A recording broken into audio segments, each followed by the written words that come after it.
So we need to discuss with our family members, sit and discuss if this is really useful, this step of rising early, getting up early in the morning and sleeping early in the night. Is it useful scientifically? What is the evidence we have? What are the scientific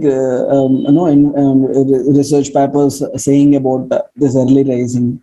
So these things, children will be more interested in looking at the research which has been done in various countries, particularly in Western European countries, where they did a lot of research on early rising. So we can just discuss with this whenever the whole family is sitting together, when the mood is good, when people are receptive, when the kids are receptive, we can discuss this thing. This is one thing. Once they get convinced, yes, this is something we need to do, and maybe I am not able to do right now, because if immediately tomorrow morning, if you wake him up at 5 o'clock, he might feel first thing, he might not be willing to get up, and even if you force him to get up, the whole day he might feel dull, or he might say that this is not suitable for my own constitution.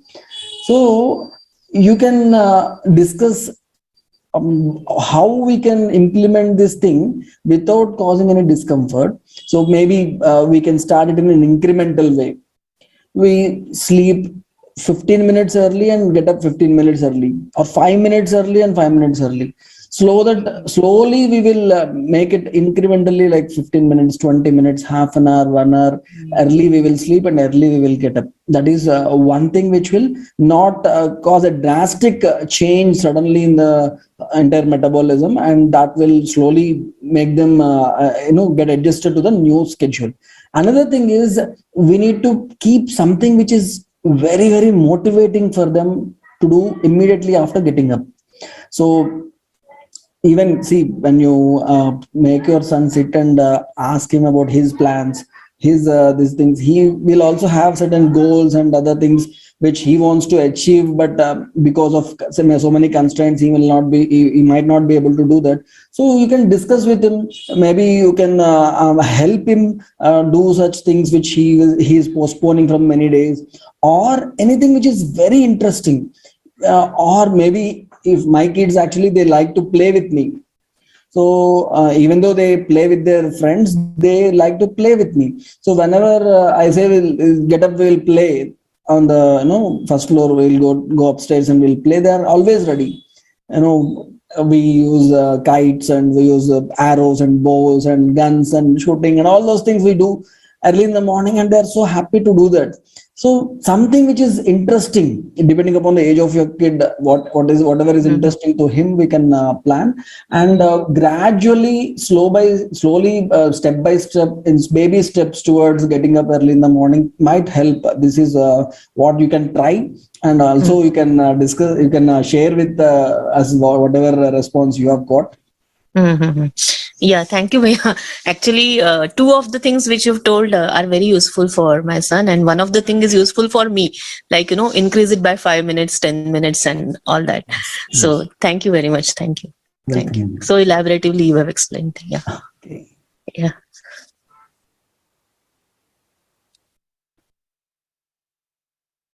So today I would like to discuss one important thing which normally we don't discuss in detail.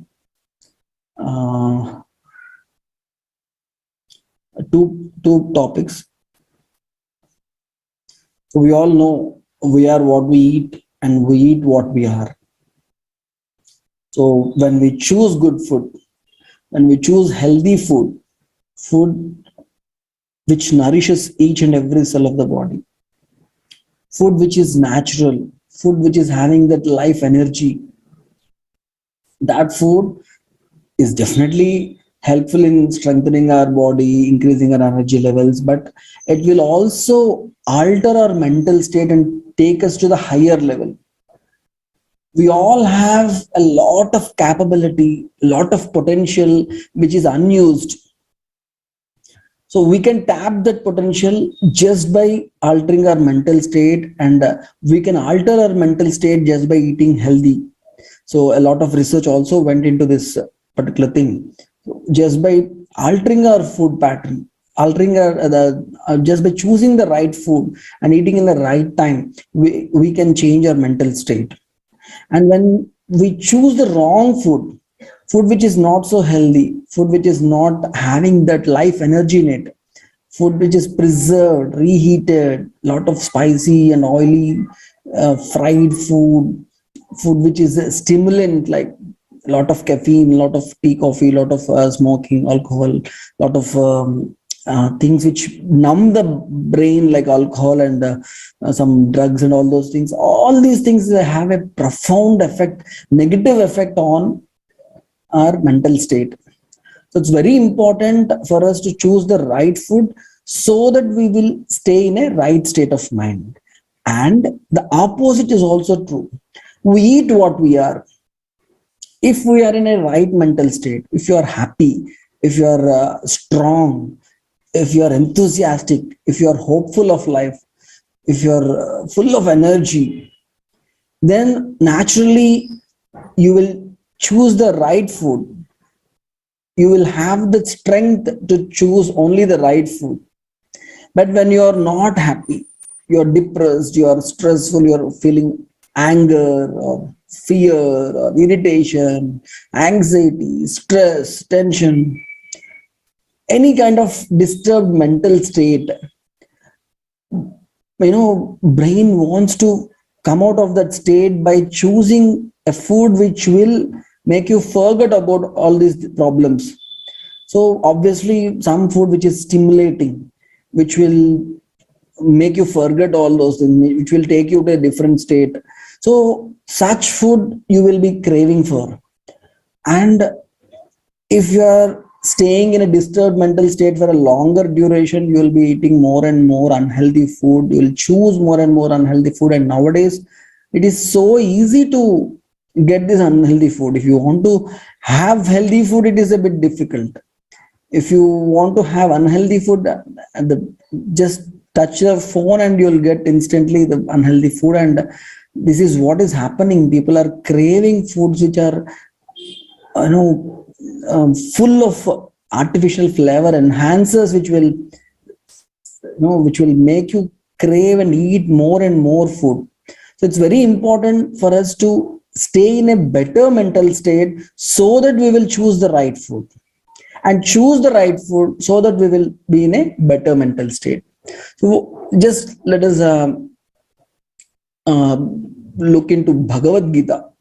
In Bhagavad Gita, three kinds of food items food is classified into three types: sattvic food, rajasic food, and tamasic food. And they say that the kind of food you eat, we are what we eat. So if you eat sattvic food, you become sattva guna sampanna. If you eat rajasic food, this rajoguna will increase in your mind. If you eat tamasic food, tamoguna will increase in your mind. So what are sattvic foods? Sattvic foods include juicy foods, green vegetables, milk, fresh butter, cereals, all the grains, white, wheat, rice, barley, dry fruits, almonds, walnuts, hazelnuts, all whatever dry fruits are available, sprouted grains, aromatic herbs and spices when they are used along with good foods in a very, very minimal quantity. All these things are coming under sattvic food. And people who have this sattva guna, they are very stable, very they don't have extreme mood swings. They are peaceful, act very active, they do things very fast. It's very difficult for us to disturb their mental state, because they are under control of their own mental state. They are relaxed and wonderfully, work very effectively. So we come across such people around us, right? Similarly, when you eat rajasic food, rajoguna increases in your mind. What is rajasic food? Rajasic foods include fried food, overcooked, even the sattvic food. If you are frying it overly, overcooked sattvic food becomes rajasic food. Foods that contain a lot of chilies, exciting products like tea, coffee, tobacco, all these come under rajasic food. And what about so what happens if you eat Rajasic food? It overstimulates your brain activity. You will always be restless, wanting to do something, some activity, and you might get easily irritated. Any small disturbance will excite you, irritate you, alter your mental state, cause anger or irritation. And most of the time, you will be on a high energy level, excited state, which is again, which will drain you. All the energy will get drained. So Rajasic food is also not good for our daily usage. And then there is Tamasic food. Tamoguna is dullness.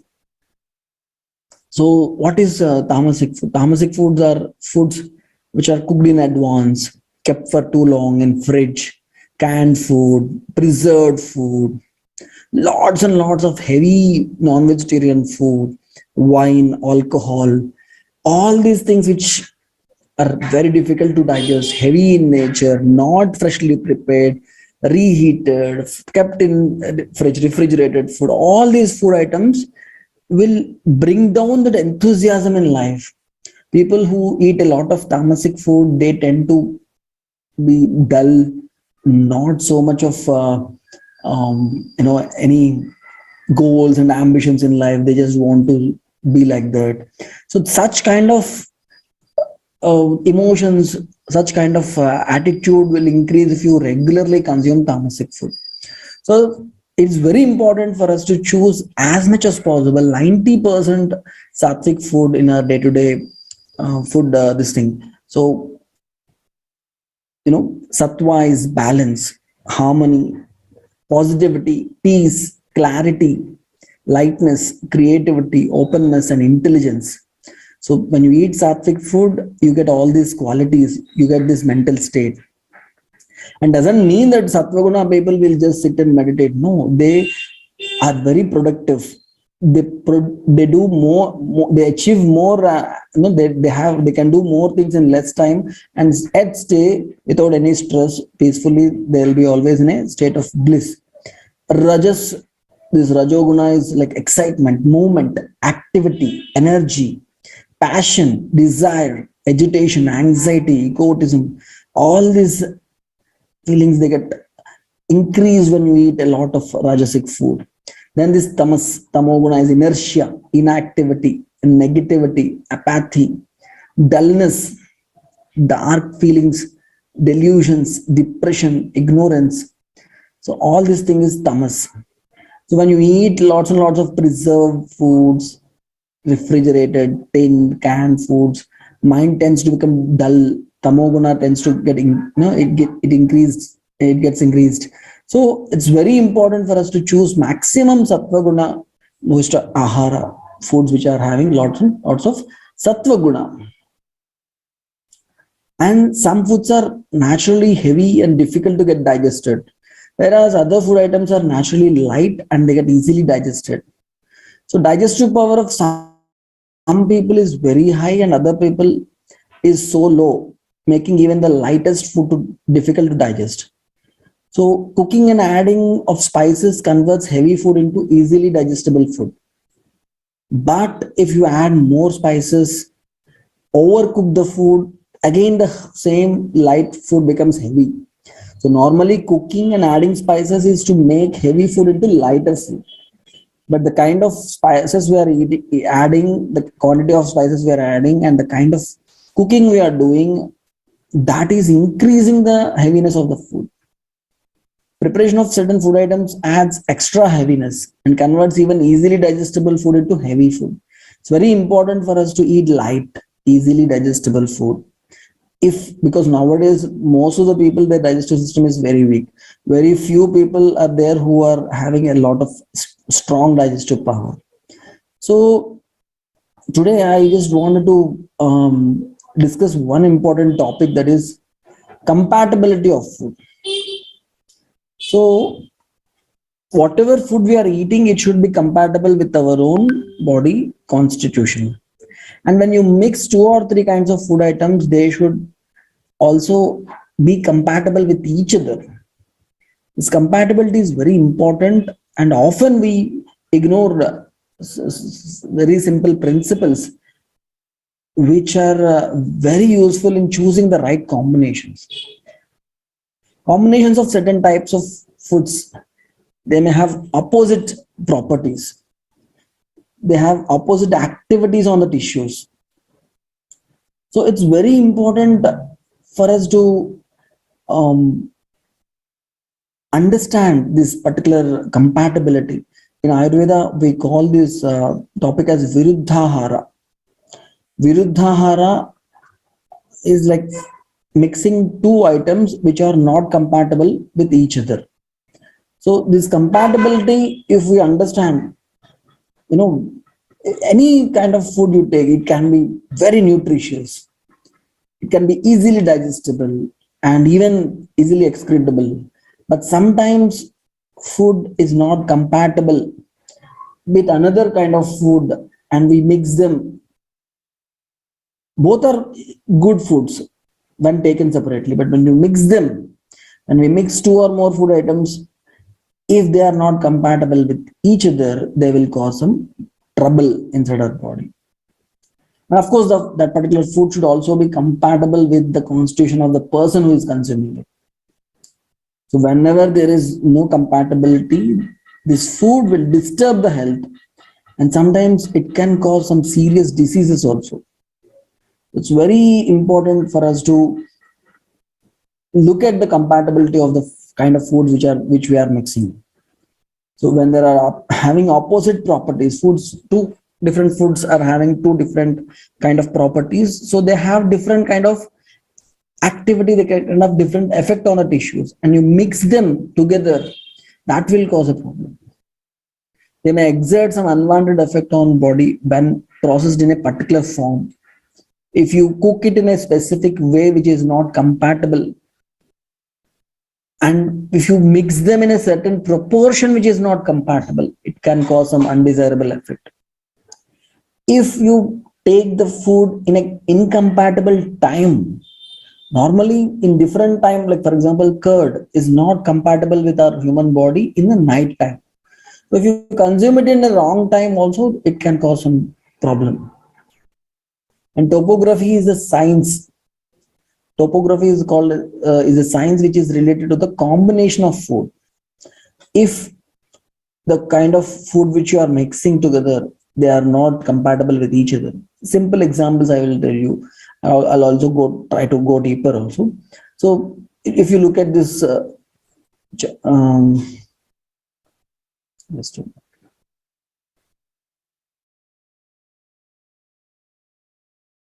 if you look at this chart, so fruits and milk, they are not compatible with each other.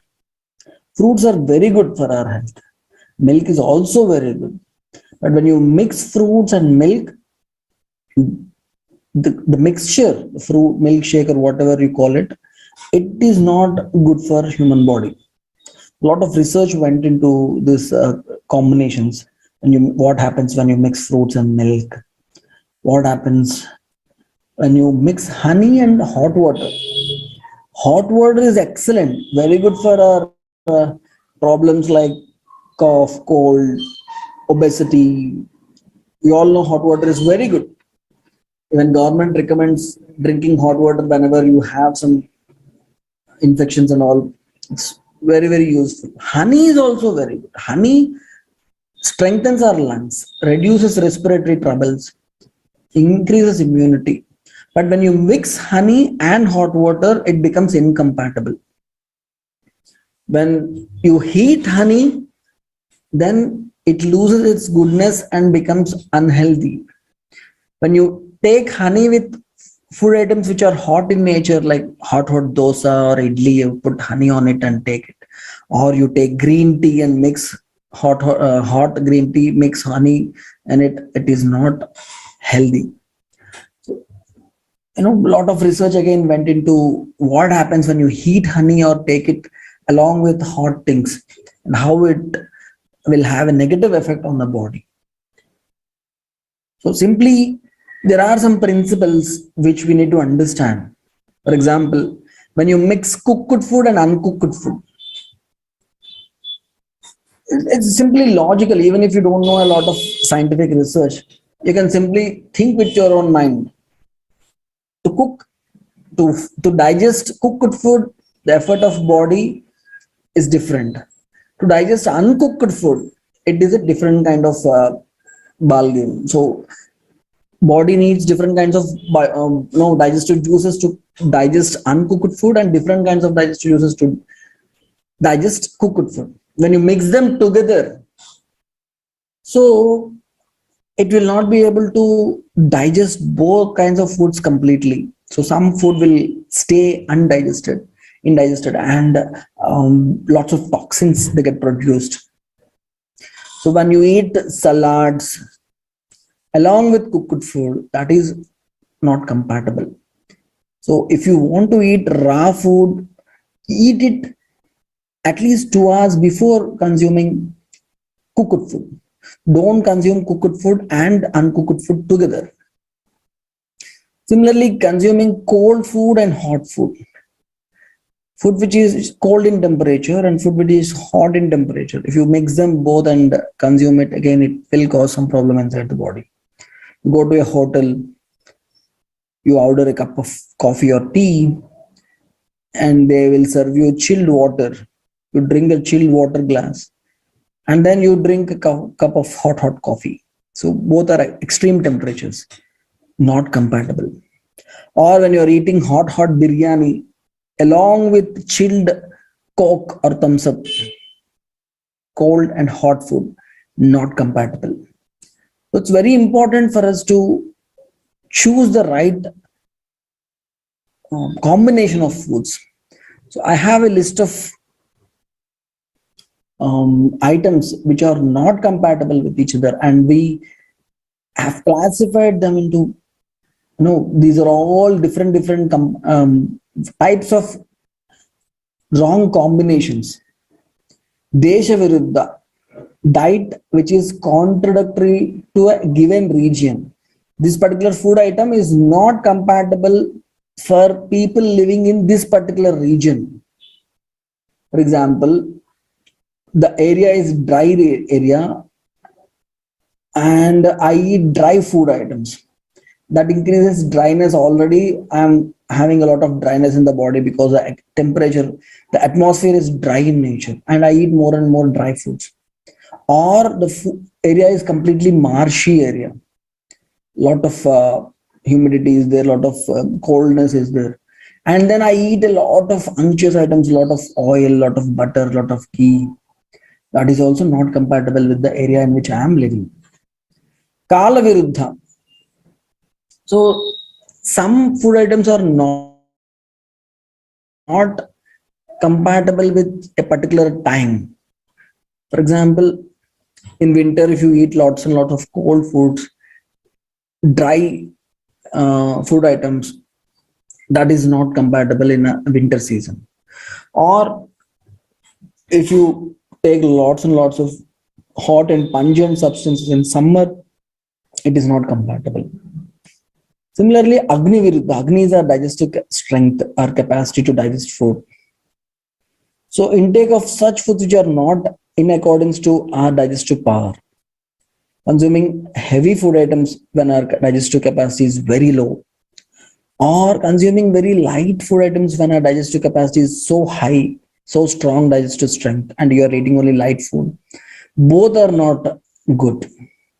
Matra Viruddha. Consuming diet which is incompatible in terms of quantity required. In Ayurveda, they say that if you mix equal quantity of honey and ghee, that combination is not healthy, not good for our body. So even if you want to mix honey and ghee, one should be more, one should be less, not equal quantity. So, which needs a lot of research again, why this is not compatible. Satmya Viruddha.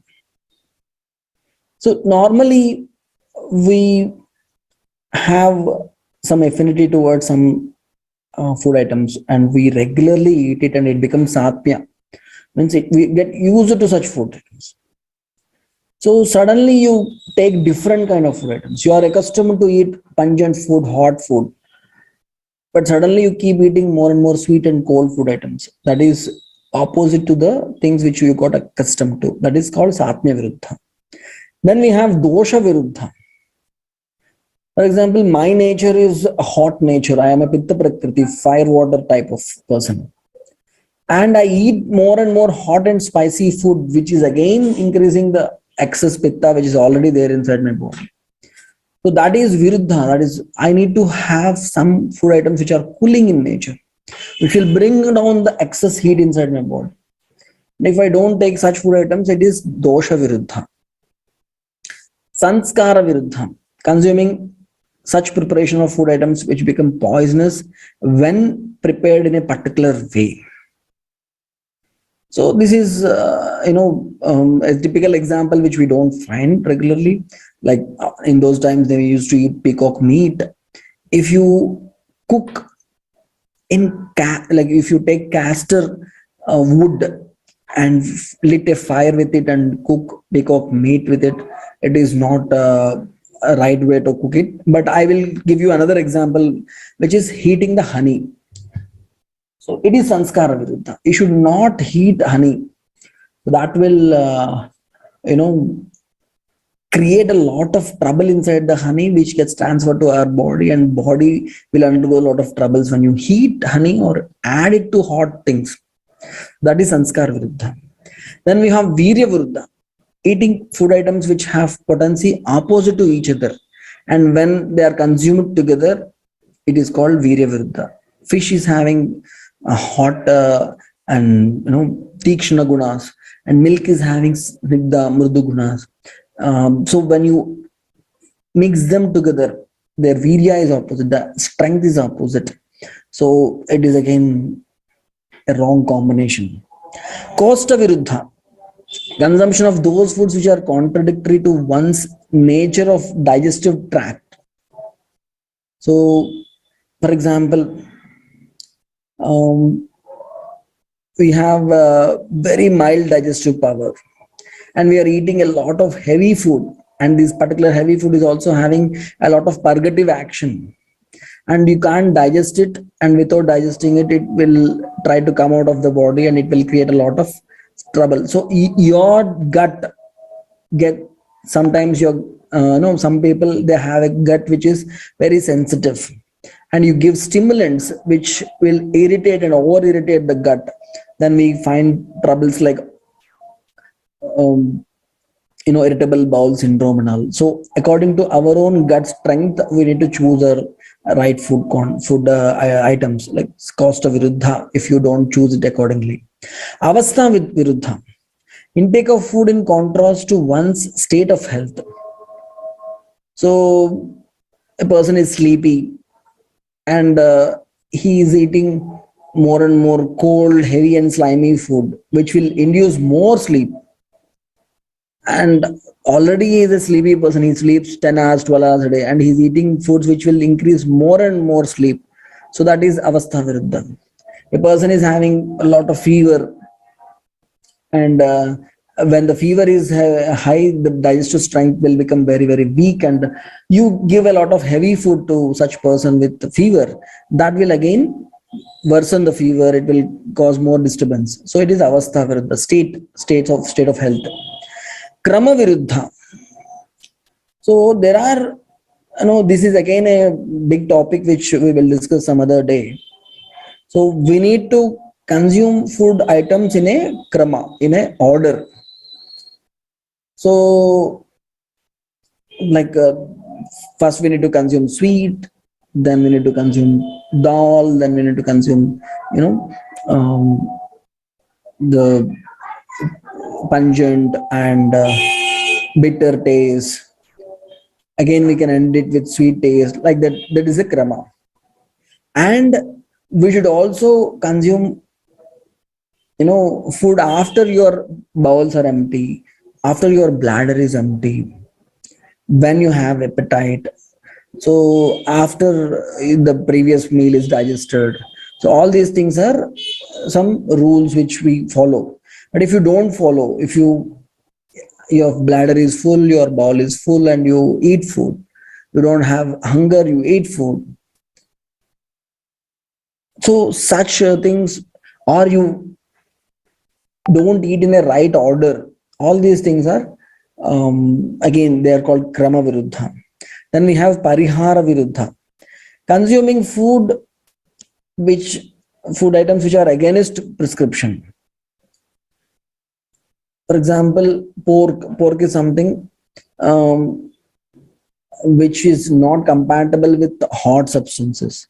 So just after consuming pork, if you eat a lot of hot substances, it is parihara viruddha. Upachara viruddha, consuming food items which are not as per prescription. So if you drink ghee, if you consume ghee or something which is made out of ghee, and this ghee is, tends to get stuck to the intestines because of its nature, and you then take lots of ice cream or cold substances, which will again make the ghee freeze inside your tummy. So instead of that, if you consume hot things, hot water or hot milk after you consume ghee, that will help in better digestion of the ghee. Otherwise, this becomes upachara viruddha. Then paka viruddha, diet food item which is not properly cooked, food which is undercooked, overcooked, burned during the process of preparation, that is paka viruddha. It's wrong way of cooking food. Then we have samyoga viruddha, food items not compatible in terms of combinations. Sour substances which are generally acidic, if you combine with milk, that is a samyoga viruddha. Then hridaya viruddha, like food items which are not palatable. You don't feel happy when you consume that particular food. Unpleasant food items, even if they are nutritious, if you look at them, you feel like vomiting. Such items are hridaya viruddha. Then we have sampad viruddha. So, like, there are food items which are not fully grown. You are harvesting the crop without the maturity of that particular crop. So, consuming the immature food items or over matured food items or putrefied food substance, that is sampad viruddha. Then we have vidhi viruddha, eating food in various variants to set norms, rules, and regulations. For example, you are surrounded by so many people and you are exposed to the external atmosphere, and you are eating on open area, or you are just standing and eating food instead of sitting and eating food. So there are some vidhis, general set norms, rules, and regulations. You are eating against it, that is called vidhi viruddha. So these are all things which matter most when we choose the right kind of food. So I will just give you a few examples of this viruddhahara. So milk is not compatible with bananas, fish, meat, melons, curd, sour fruits, khichdi, bread that containing yeast, cherries. Melons are not compatible with grains, starch, fried foods, cheese. Starches are not compatible with eggs, tea, milk, bananas, dates. Honey is not compatible with ghee in equal quantity. Honey is not compatible when it is getting heated or mixed with hot items. Radishes are not compatible with milk, bananas, and raisins. Potato, tomato, eggplant, chilies, they are not compatible with yogurt, milk, melons, and cucumber.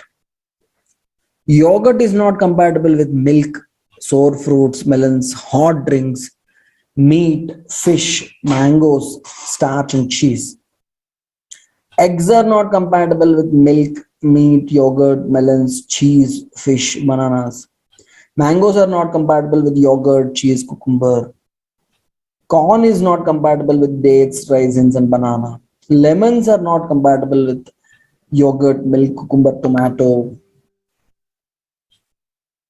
So I have given you some few examples, but there is a lot of research. Even I tend to sometimes take incompatible foods, and when you observe, it's very important for us to observe. When you deeply observe, you will see that this incompatibility is causing a trouble. If you if you'll be more careful, if you'll be more attentive, body will tell you what happens when you consume incompatible food. It's very important for us to understand this topic, and I will try to share this document of Viruddha Ahara with you people, so that you can just have a look at it and see if you can choose the right food items for cooking.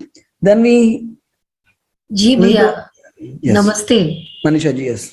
Namaste. Maybe we'll take up some queries from the participants if possible, bhaiya. Yeah. So I'll just request Mangaldeep Di, could you please pass on the mic to, okay, I can also do the same. So maybe some of our participants who've been listening to it with so much of interest, Sundaraj bhaiya, when I was listening to it and I was just trying to recall how many things do I have in its Viruddha state. And Yes. like often, we prepare mixed vegetable raita. Yeah. And therein we mix even cucumber, tomatoes, potato, everything in the curd. Yes. So I thought that this was something that was so wrong we were eating throughout. Yes. So, like a very interesting topic, maybe some of our participants would like to get their queries resolved as well. So, dear all, I think I have just handed over the mic to as many as possible so that you can just unmute and Rupalindi, go ahead. Yeah, good evening. Good evening. It has become a habit of saying good morning for the morning sessions. Yeah. I wanted to ask, like, these milkshakes, like banana shakes, mango shake, we drink. So that means that is also wrong. Then fruit and milk, Yes. mixing together. Yes. Mixing any kind of fruit with milk is not good. So, then from sorry. And from childhood in Assam, we used to hear ki khatta and bitter and sour should not be mixed. But then in North Indian cuisine, khatte karela, I saw some recipe. So do they go together? Can they go together? Sour and bitter. Karela, what will you mix with Karela? The dry mango powder. Oh, some khatta karela. We never prepare like that, but then I have seen some kind of recipe. Sanjeev Kapoor's show also. Khatte karela, maybe. Didi, you're right. Because, do they go together? Didi, Actually, quite right. You said, bhaiya. Like when we prepare it in North, we mix a lot of dry mango powder also in it. So this is what Didi wanted to ask. Yes, that will help in reducing the bitterness of the particular Karela. But as far as I know, that is not the right way to cook the food, and we need to experience that bitterness. Bitterness is also good. It should touch the tongue, and it will create a lot of change inside our metabolism. So bitterness should also be experienced. So this mixing these sour things to bitter things is more like to mask the bitterness, which is not good actually. Even our people also, they in Andhra, they make this menthi unkai kura. They add methi powder and to the bangan ka bartan, and add a lot of imli to reduce the bitterness of the methi, and it becomes very tasty. But it's not a good combination. Okay, and I also heard like nowadays so many YouTube videos and all. So some preparation of Karela. In general, I always feel that every vegetable, like their original nutrients, that should go to us. And I insist that after chopping the vegetables, I don't keep them dipped in water for like I wash it beforehand and not after chopping because I feel that the nutrients will go away.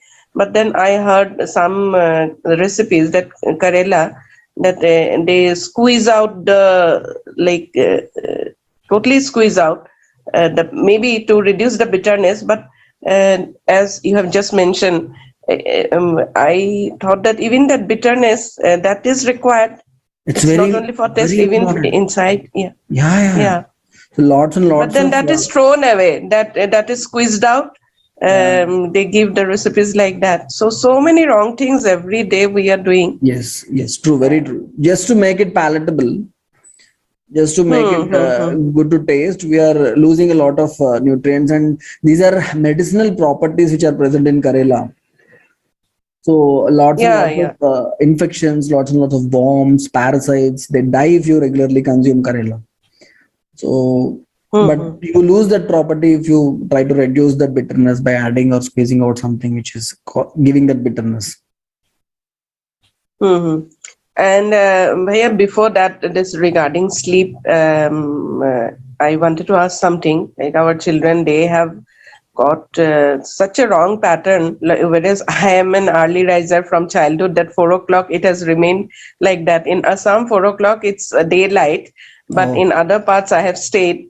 Like in Delhi and now in Orissa, it's not at all daylight, but still my body clock has remained the same.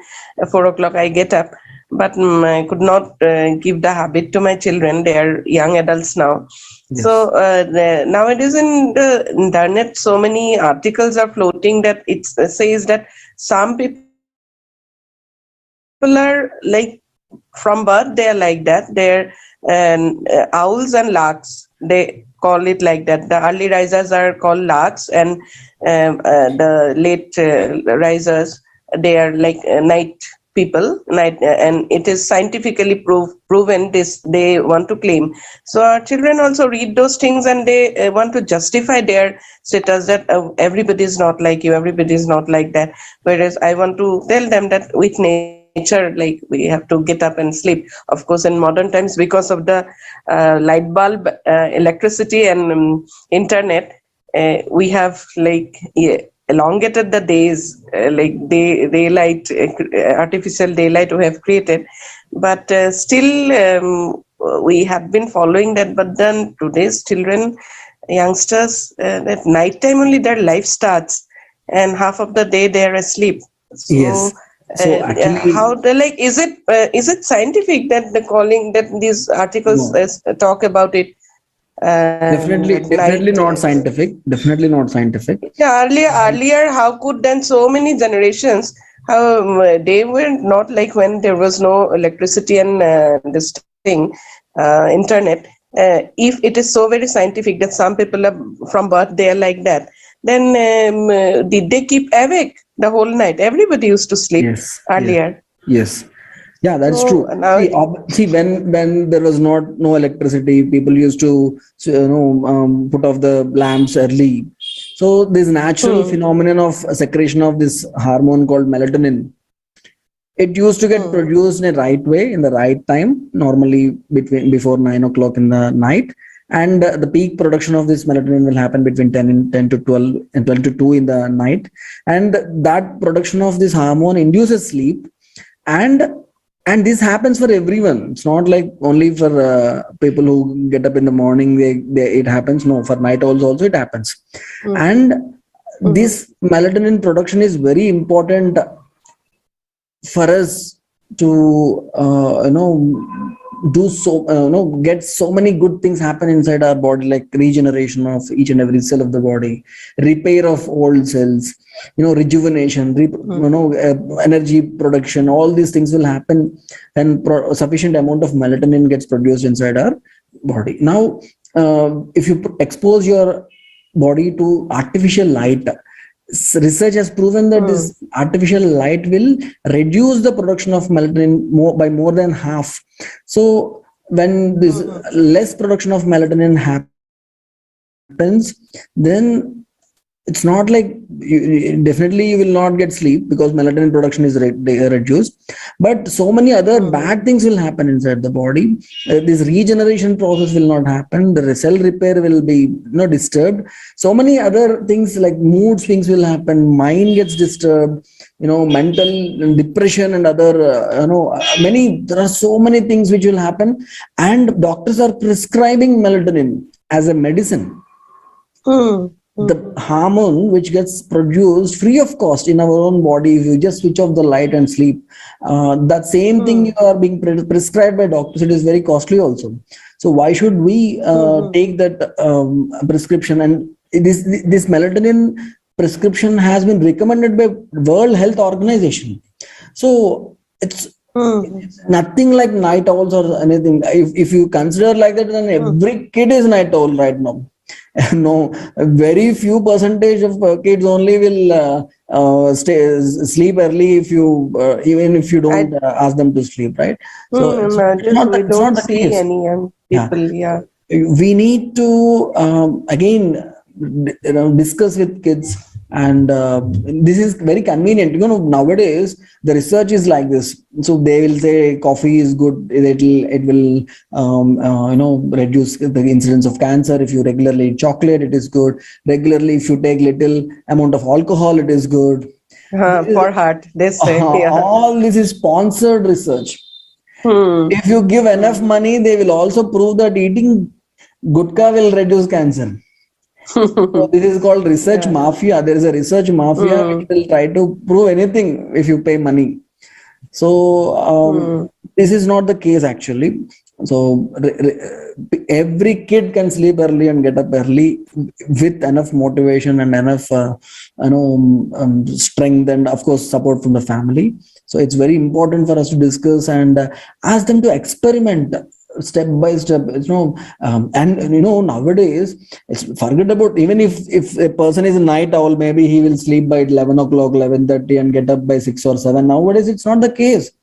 The whole night, 12 o'clock, 1 o'clock, they are awake. Whole night. Yeah. I sometimes, like when my daughters are here, I like sometimes when they are in a good mood, I tell them that come along with me for the morning walk. So just to please me, once or two, once in a blue moon, she will come with me. But how? That she would not, like maybe she would have gone off to sleep by 4:30. Yes. That day she would not go off to sleep. She will wait for me when she'll go with me, and after coming back says let's sleep. Yeah. So it is just she makes her night a little longer.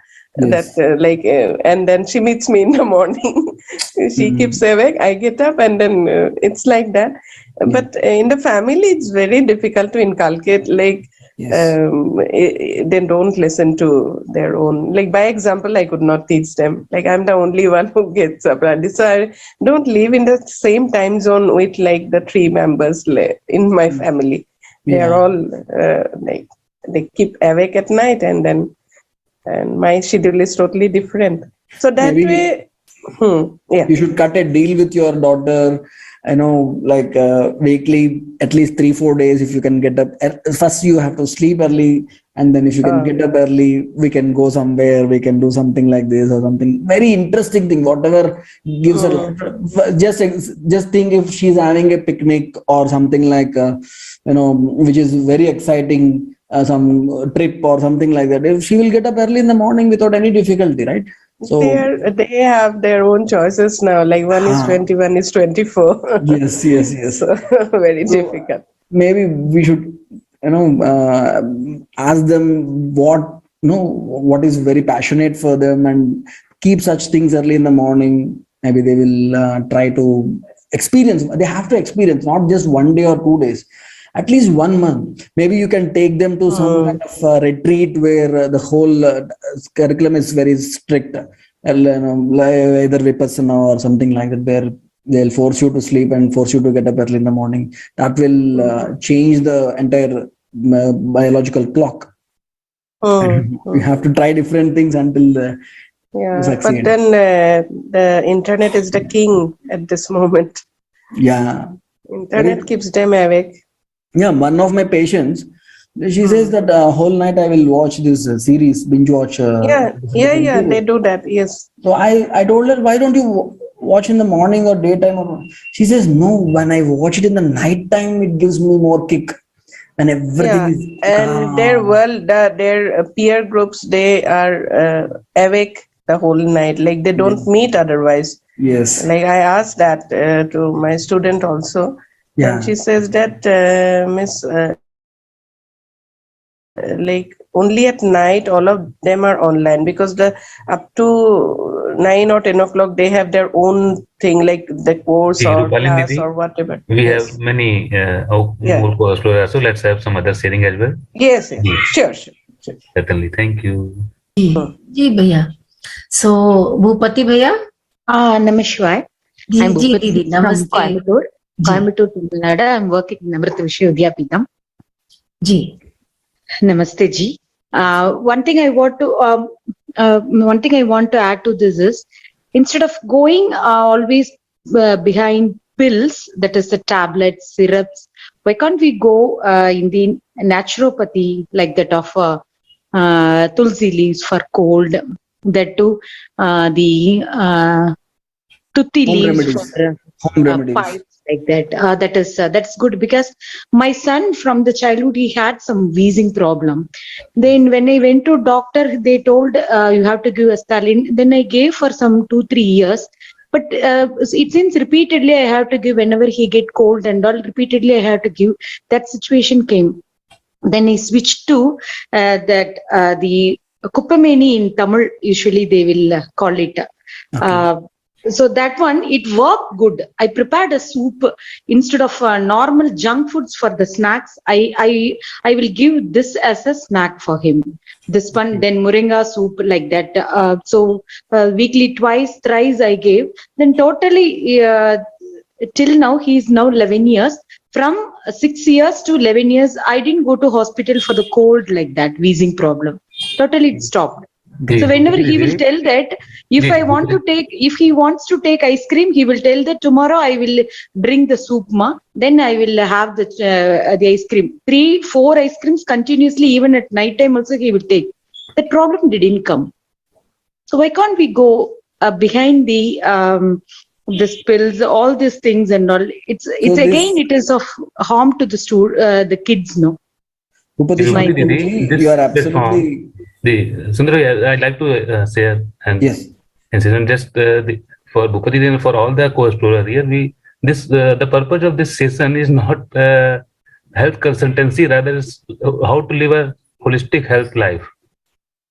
Okay. So rather than going on the prescription, if we learn and try to explore how to live a healthy life and how not to fall ill, it will be more helpful for all of us. This is also healthy. Like we can. So if we keep that in mind and look ourselves as a coexistence of self and body, then it will be more helpful. And this is also keeping ourselves body, no. So if we take only looking after the body and asking for the cure and pills, and then it won't help much, I believe. Parshit I would like to add, Ji. Bhupati Shanmugam ji, what you told is absolutely right, and the entire course which we are speaking about is holistic human health.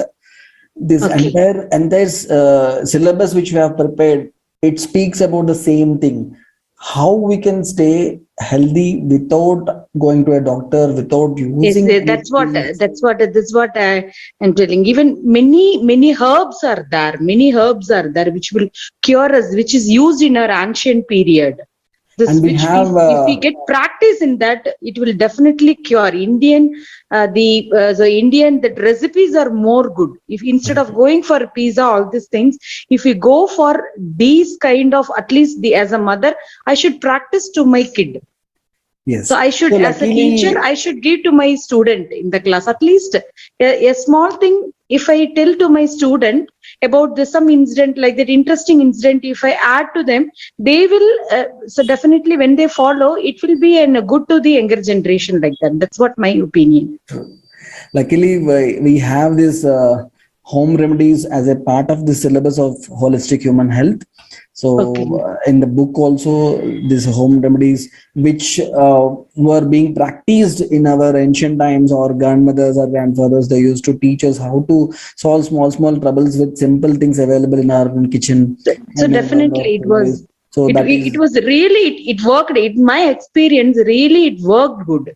For the rheumatic arthritis, that is Modakata Gira, that I don't know in English, that we usually tell them that really that worked. Yes. So that pain and all reducing, many things. If you are deficient of calcium, immediately parandai, they will tell in Tamil. That so if we eat that, they within 2 days we can see the changes, pain, leg pains and all, everything is going. Instead of taking calcium tablet, this is more good. Yes. So great, and we will have a special session on this particular home remedies. I'm very interested in that. So I'm a chemistry teacher, and also I'm working in the project. Everything I'm working in the nature only, taking the flower dye and detecting the metal present in the soil and water, and using non-cotton fibers for and impregnating all these whatever the medicines I told. That extracts the flavonoids I'm extracting, then impregnating those fibers with it, and I'm using for the that application of wound healing, all these things. Oh, great! That we are doing that project. You should share your project with us. That's definitely sure. You are doing. Yeah. That is I'm mainly concentrating on the nature. I'm from a village, so mainly I'm concentrating on the nature, and also to increase the yield of the farmers with my EEE student, computer science student, and my MSc chemistry students. We are preparing a sensor to find out how the nutrient content, where there is a deficient, all these things we are doing. Computer science students, all these things we are doing. That's what I'm going with the nature. So nature teaches us a lot than any other thing. Great. So entire trouble happened when man moved away from nature. Definitely man started fighting with nature, tried to conquer nature. All these physical exercises, even in our home, we used to use that the ancient type of grinders, all these things only. Not of normal the electricity is in grinder, that and all we are not using. Wonderful. So during the Corona period, we were used to that period, so that only. Gee. Wonderful. Nice. Very physical exercise. Thank you. Lalita Didi. Thank you. Thank you, Bhupati. Thank you very much. Thank Lalita Didi, would you like to put forward any of your reflections? Hello, Didi. Namaste. Hello, Bhaiya. Namaste. Namaste. I'm having two different questions to ask Bhaiya. Okay. Bhaiya, one thing is after fever, if you will get some mouth ulcer, it is very difficult to even talk also. Yes. Any biological medicine like homeopathic or whatever Ayurveda you are doing, no? Any kind of medicine is there for that? See, generally for stomatitis, it is called stomatitis. Okay. So if you can apply paste of dhania powder and dalchini powder mixed with honey, if you apply it on the mouth ulcers, it will get healed very fast. Okay. So that is a simple home remedy.